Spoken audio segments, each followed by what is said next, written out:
En Allemagne, les perspectives s'assombrissent à l'approche du mois de décembre. L'épidémie de Covid-19 gagne du terrain avec un taux d'incidence qui dépasse les 450 cas pour 100 000 habitants. Pour éviter une rupture du système de santé, 50 patients admis en soins intensifs en Bavière, en Thuringe et dans la Saxe ont été transférés vers d'autres régions allemandes, avec l'aide de l'armée.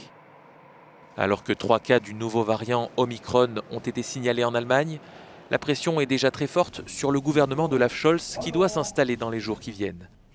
Le prochain chancelier souhaite d'ores et déjà mettre en place, avant son entrée en fonction officielle, une cellule de crise dédiée au coronavirus au sein de son cabinet, dirigée par un général de l'armée.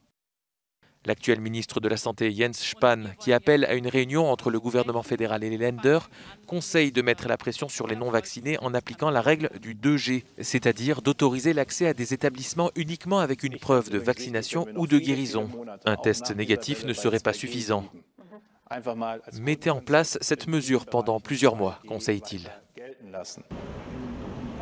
Les appels se font de plus en plus pressants pour renforcer les mesures de restriction, mais aussi pour imposer la vaccination à la population. Le ministre-président de la Bavière et son homologue de la Basse-Saxe se sont prononcés pour.